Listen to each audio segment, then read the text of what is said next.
Hi friends, ಎಲ್ಲರಿಗೂ ನಮಸ್ಕಾರ. Welcome to my YouTube channel mister Dootha. ಇವತ್ತು ನಮ್ಮ ತೋಟದಲ್ಲಿ ಹಿಂದೆ ನಿಮಗೆಲ್ಲ ಕಾಣಿಸ್ತಾ ಇರ್ಬೋದು, ಬೇಬಿ ಡಾಲ್ ಹೂವು ಹಾಕಿದ್ದೀವಿ. ಇದನ್ನು ಬುಲೆಟ್ ಕೂಡ ಅಂತಾರೆ. ಸೊ ಇದು ವೈಟ್ ಬಂದುಬಿಟ್ಟು ಹೂವು. ಸೊ 1 ಎಕರೆಗೆ ಹಾಕಿದ್ದೀವಿ. ನೋಡಿ ಹಿಂದೆಲ್ಲ ಕಾಣಿಸ್ತಾ ಇದೆಯಲ್ಲ, ಫುಲ್ 1 ಎಕರೆಗೆ ಹಾಕಿದ್ದೀವಿ. 10,000 ನಾರು ನಾಟಿ ಮಾಡಿದ್ದೀವಿ. 2.5 ತಿಂಗಳಿಗೆ ಹೂವು ಬರುತ್ತೆ. ಸೊ ಹೂವು ಬಂದಿದೆ ನೋಡಿ. ಹೂವು ಈ ಥರ ಇದೆ. ಇದೆಲ್ಲ ಕಟ್ ಮಾಡಿಬಿಡಬೇಕು. ಇದು ಕೂಡ ಕಟ್ ಮಾಡಿಬಿಡಬೇಕು. 2.5 ತಿಂಗಳಿಗೆ ಬಂದಿರೋದು ನೋಡಿ ಯಾವ ರೀತಿ ಇದೆ. ಸದ್ಯಕ್ಕಂತೂ ಚೆನ್ನಾಗಿದೆ, ಯಾವುದು ರೋಗ ಇಲ್ಲ. ಬಟ್ ಕಟ್ ಮಾಡಿಬಿಡಬೇಕು. ನೋಡಿ ಒಂದೊಂದು ಕಡೆ ಈ ಥರ ಆಗಿಬಿಡುತ್ತೆ,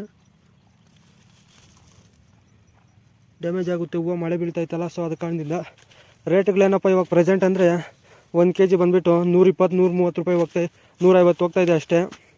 ನೆನ್ನೆ ಎಲ್ಲ ಚಿಕ್ಕಬಳ್ಳಾಪುರ ಮಾರ್ಕೆಟ್ಗೆ ಎತ್ಕೊಂಡು ಹೋಗಿದ್ವಿ, 140 ರೂಪಾಯಿ ಹೋಯ್ತು. ಇವು ಜಾಸ್ತಿ ಬೆಂಗಳೂರು ಸಿಟಿ ಮಾರ್ಕೆಟಿಗೆ ಹಾಕಿದ್ರೇ.